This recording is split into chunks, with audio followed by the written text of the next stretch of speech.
Hello, good morning student, welcome to Aangan public school. आज हम इस लेक्चर में गुजराती सब्जेक्ट पढ़ेंगे। Okay, so take out your Gujarati workbook. Okay, तो स्टूडेंट्स हमने लास्ट लेक्चर में ये क्वेश्चन नंबर 14 देखा था कि જ્યાં સ અને શની ભૂલ થઈ હોય એ ભૂલ શોધીને એ ભૂલ સુધારીને ફરીથી શબ્દ લખવાના હતા। ઓકે, પછી નેક્સ્ટ જોયું હતું ક્વેશ્ચન નંબર 15 કે બે શબ્દજોડ આપેલા છે, એ બે શબ્દજોડમાંથી કયો શબ્દ સાચો છે તે શોધીને લખવાનું હતું। એન્ડ નેક્સ્ટ જોયું હતું ક્વેશ્ચન નંબર 16 કે અ અને બ માંથી એક એક શબ્દ પસંદ કરીને એ વાક્ય બનાવવાના હતા। સામે શબ્દ શોધીને એનું વાક્ય બનાવવાનું હતું। ઓકે, હવે આપણે નેક્સ્ટ આજે ક્વેશ્ચન નંબર જોઈશું 17 અને હોમવર્કમાં તમારે આ ચેપ્ટર 3માંથી ક્વેશ્ચન નંબર 13, 14 અને 15 એ નોટબુકમાં લખવાનું હતું। ઓકે, આજે આપણે જોઈશું ક્વેશ્ચન નંબર 17 કે આપેલ વાક્ય વાંચો, ખાલી જગ્યામાં શ કે શ લખો, આખું વાક્ય લખો, દરેક વાક્ય મોટેથી અને ઝડપથી 3 વાર વાંચો, શ અને શનો ઉચ્ચાર ચોકસાઈથી કરો, શ અને શનો ઉચ્ચાર ચોકસાઈથી કરો। જો અહીંયા ફર્સ્ટ છે ડેશ કડી ડેશ રીમાં ગાડી અટવાઈ જાય તેમાં ડેશ નવાય, આપણે શનો ઉપયોગ કરવાનો છે શ અને શ। જો આપણે લાસ્ટ લેક્ચરમાં પણ આ બે શબ્દનો પ્રયોગ જોયો હતો કે જ્યાં ભૂલ થઈ હતી અને શબ્દજોડ આપણે જોયા હતા બે શનો કેવી રીતે ઉપયોગ કરવાનો છે। તો ફર્સ્ટમાં સસલાવાળો સ આવશે એટલે કે સાંકડી, શેરીમાં, શેરીમાં એટલે કે શરણાઈનો સ, શેરીમાં ગાડી અટવાઈ જાય તેમાં સી નવાય, તો અહીંયા શું લખ્યું મેં શરણાઈનો સ, સી નવાય। ઓકે, સેકન્ડ ડેશ સ્વાદિષ્ટ ડેશ ક ખાતા મોંમાં ર ડેશના ફુવારા ઉઠ્યા, તો અહીંયા કયો આવશે અડધો સ મૂકીશું સ્વાદિષ્ટ, અહીંયા મૂકીશું શરણાઈનો સ, શાક ખાતા મોંમાં રસના ફુવારા ઉઠ્યા। ઓકે, થર્ડ છે હમારે ગામડે દીવ ડેશમાં એકવાર ડેશ ભાજીવાળો આવે, તો અમારે ગામડે દિવસમાં, દિવસમાં કયો આવશે સસલાનો સ આવશે, અહીંયા દિવસમાં એકવાર શાકભાજીવાળો આવે, તો અહીંયા શાકભાજીમાં કયો આવશે સ, શરણાઈનો સ આવશે। ઓકે, શરણાઈનો સ, શાકભાજીવાળો। ફોર્થ રાજાએ ર ડેશ ઈયાઓને અહીંયા આદે ડેશ આપ્યો, તો રાજાએ રસોઈયાઓને અહીંયા શું આવશે સસલાનો સ, રસોઈયાઓને આદેશ શરણાઈનો શ આપ્યો। ઓકે, શરણાઈનો શ આદેશ આપ્યો। ફિફ્થ કાર્યની ડેશ શરૂઆત કરવા માટે દરેક ડેશમાં ડેશ બ હોય છે, તો શું આવશે કાર્યની અહીંયા શું આવશે સ, શરણાઈનો સ, શરૂઆત। ઓકે, કરવા માટે દરેક, અહીંયા સસલાનો સ આવશે, સમય, પછી અહીંયા શરણાઈનો સ, શુભ હોય છે, તો કાર્યની શરૂઆત કરવા માટે દરેક સમય શુભ હોય છે। તો આપણે અહીંયા શું જોયું શ અને શનો જે ઉચ્ચાર છે એ ચોકસાઈથી અને વાક્ય જોરથી બોલીને લખવાના છે કે શ જે આ સ બે જે સ છે એ કેવી રીતે ક્યાં એનો યુઝ થાય છે, ક્યાં મૂકવાનો છે, તો પ્રોપર સેન્ટેન્સ બને। ઓકે, તમને સમજમાં આવી ગયું હશે। ફરીથી એક વખત રીડ કરું છું, સાંકડી શેરીમાં ગાડી અટવાઈ જાય તેમાં સી નવાય। પછી સેકન્ડ હતું સ્વાદિષ્ટ શાક ખાતા મોંમાં રસના ફુવારા ઉઠ્યા, અમારે ગામડે દિવસમાં એકવાર શાકભાજીવાળો આવે, રાજાએ રસોઈયાઓને આદેશ આપ્યો, કાર્યની શરૂઆત કરવા માટે દરેક સમય શુભ હોય છે। ઓકે, હવે આપણે નેક્સ્ટ જોઈશું ક્વેશ્ચન નંબર 19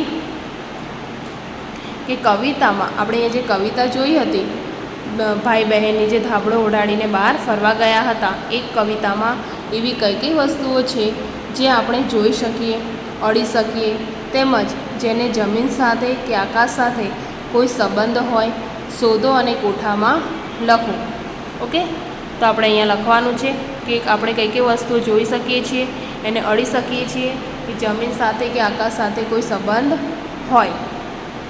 ઓકે, તો અહીંયા વસ્તુના નામ લખીશું જે દેખાય છે, અહીંયા અડકી શકાય એવા, અહીંયા જમીન અને આકાશ। ઓકે, તો એ ફર્સ્ટ ઓફ ઓલ આપેલું છે રેતી, જે રેતી દેખાઈ રહી છે રેતી, તો એને અડી શકાય, આપણે રેતીને અડી શકીશું. ઓકે, અને જમીન, એનો સંબંધ કોની જોડે છે? જમીન સાથે, કેમ કે રેતી ક્યાં દેખાય છે? જમીન પર. આકાશ સાથે એનો કોઈ સંબંધ નથી. પછી છે તારા, તો તારાને આપણે અડકી શકીએ? ના, તો એમાં ડેશ છે, જમીન સાથે પણ એનો કોઈ સંબંધ નથી. ક્યાં દેખાય છે તારા? આકાશમાં, એટલે આકાશ સાથે સંબંધ છે તારાના. પછી મેં લીધું છે ઓશિકા, તો ઓશિકાને આપણે શું કરી શકીએ છીએ? અડકી શકીએ છીએ, એનો જમીન કે આકાશ સાથે કોઈ સંબંધ નથી. પછી મેં લીધું છે ધાબળા, તો ધાબળાને આપણે શું કરી શકીએ છીએ? અડી શકીએ છીએ, અડકી શકાય, જમીન અને આકાશ માટે એનો કોઈ સંબંધ નથી. પછી છે ખેતર, શું દેખાય છે? ખેતર, એને અડકી શકાય, અને એનો ખેતરનો કોની સાથે સંબંધ છે? જમીન સાથે. ખેતર ક્યાં હોય છે? જમીન પર, આકાશ સાથે એનો કોઈ સંબંધ નથી. પછી છે કોતર, તો કોતરને શું કરી શકાય છે? અડકી શકાય છે, અને એ જમીન સાથે સંબંધ રાખે છે. અહીંયા ડેશ આવશે. Okay, so turn your page. હવે લીધું મેં આંબાવાડી, તો આંબાવાડીનું શું થાય? આપણે અડકી શકીએ છીએ, અને એની કોની સાથે સંબંધ છે? જમીન સાથે. ઓકે, આકાશ સાથે કોઈ સંબંધ નથી. પછી વહેણ, તો વહેણને આપણે અડકી શકીએ છીએ, અને જમીન સાથે સંબંધ રાખે છે. પછી ઘર, ઘરને આપણે અડકી શકીએ, જમીન પર હોય, હે ને. પછી ઝાકળ, તો ઝાકળને આપણે અડકી શકીએ છીએ, કોની સાથે જ સંબંધ ધરાવે છે? જમીન સાથે. પછી આકાશ, તો આકાશને આપણે અડકી બી નહીં શકતા, ના જમીન પર, એ તો કોની સાથે સંબંધ છે? આકાશનો, આકાશ સાથે. પછી શંખલા, તો શંખલાને આપણે શું કરી શકીએ છીએ? અડકી શકીએ છીએ, અને એ શેના પર દેખાય? જમીન સાથે એનો સંબંધ છે. ઓકે, આકાશ સાથે નથી. પછી છે છીપલા, તો છીપલાને આપણે શું કરી શકીએ છીએ? અડકી શકીએ છીએ, જમીન અને આકાશ પર નથી. પછી છે વાદળ, તો વાદળને આપણે અડકી શકીએ? નહીં, અને જમીન પર બી નહીં, આકાશ સાથે એનો સંબંધ છે. ઓકે, તો અહીંયા લખીશું વાદળ. ઓકે, હવે નેક્સ્ટ ક્વેશ્ચન નંબર 20. ભાઈ બહેને કરેલી ક્રિયાની બાજુમાં કરેલી અને જે ક્રિયા કરવાની ઈચ્છા ધરાવે છે તેની બાજુમાં ઈચ્છા લખો. જે ભાઈ બહેનની આપણે સ્ટોરી જોઈ હતી, એમાં એને ભાઈ બહેને જે ક્રિયા કરી છે એમાં લખીશું કરેલી, અને જે ઈચ્છા ધરાવે છે એની બાજુમાં શું લખીશું? ઈચ્છા. ઓકે, તો ફર્સ્ટ છે ઓશિકા ઉપર ધાબળા ઢાંક્યા, તો ક્રિયા શું કરી હતી? એમને કરેલી હતી, એટલે અહીંયા લખ્યું છે કરેલી. ખેતર કોતર પગવાળા ચાલ્યા, તો આપણે એમને ક્રિયા શું કરી? કરેલી. થર્ડ આંબા વાળ્યા ફરી વળ્યા, આંબા વાળ્યા ફરી વળ્યા, તો આપણે એમને શું કરી? ક્રિયા કરેલી છે. ભાવતી રસોઈ બનાવવી છે, તો ભાવતી રસોઈ બનાવી છે, તો એમની શું હતી? ઈચ્છા હતી કે આપણે બહાર જઈશું ત્યાં, તો આપણે ત્યાં આપણને ભાવતી એ રસોઈ બનાવીશું, તો એવી એમની શું હતી? ઈચ્છા હતી. ઝાકળને ઉડી જતું રોકવું છે, એ શું છે? એમની ઈચ્છા છે. 6 ધીમેથી બારણું ઉઘાડ્યું, તો એ પણ એમને શું કરી? કરેલી છે આ વસ્તુ. ઝાકળની ચૂંદડીનો છેડો પકડી આકાશમાં જાવું છે, તો આ પણ શું છે? ઈચ્છા છે. ઝાકળના બનાવનારને મળવું છે, તો એ શું છે? એમની ઈચ્છા છે કે આ ઝાકળ કોને બનાવ્યું છે એમ.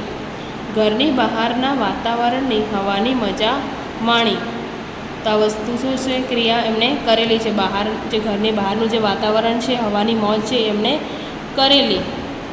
શંખલા અને છીપલા વીણી વાદળમાં વેરવા છે, તે શું છે? એમની ઈચ્છા છે. આકાશથી તારા લાવી ધરતી પર ખંખેરવા છે, આકાશથી તારા લાવી ધરતી પર ખંખેરવા છે, તો આ શું છે? એમની ઈચ્છા છે.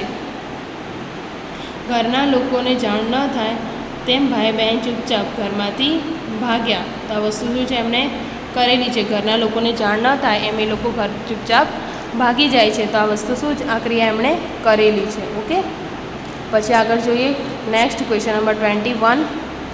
જોડીમાં કામ કરો, વાક્ય વાંચો અને લીટી કરેલા શબ્દોનો અર્થ શોધી રાઇટની નિશાની કરો. ફર્સ્ટ, ઉનાળામાં સાંજના પહોરે ખુલ્લામાં ફરવા જવાથી ગરમી ઓછી લાગે, તો કોની નીચે અંડરલાઇન છે? પહોરે. ઓકે, તો પહોરનો મિનિંગ, અહીંયા 3 મિનિંગ આપેલા છે: છાંયો, સમય અને રસ્તો. તો રાઇટ વર્ડ્સ કયો છે? પહોર એટલે કે સમય. સાંજના પહોરે એટલે સાંજના સમયે. ઓકે, પછી સેકન્ડ છે પ્રિયાને શરદી થઈ હતી એટલે મમ્મીએ તેને આઈસ્ક્રીમ ખાવાની ના પાડી દીધી, પણ પ્રિયા રાત્રે બિલ્લી પગે રસોડામાં જઈને 2 આઈસ્ક્રીમ ખાઈ ગઈ. શું થયું? પ્રિયાને શરદી થઈ હતી તો અને મમ્મીએ આઈસ્ક્રીમ ખાવાની ના પાડી, તો પણ એ શું કરી? બિલ્લી પગે રસોડામાં જઈને આઈસ્ક્રીમ ખાઈ આવી. તો બિલ્લી પગે અંડરલાઈન કોની નીચે છે? બિલ્લી પગે. તો અહીંયા 3 મિનિંગ આપેલા છે એના કે છાના માના, ધીરે ધીરે કે મ્યાઉ બોલીને. તો રાઈટ આન્સર કયો છે? છાના માના.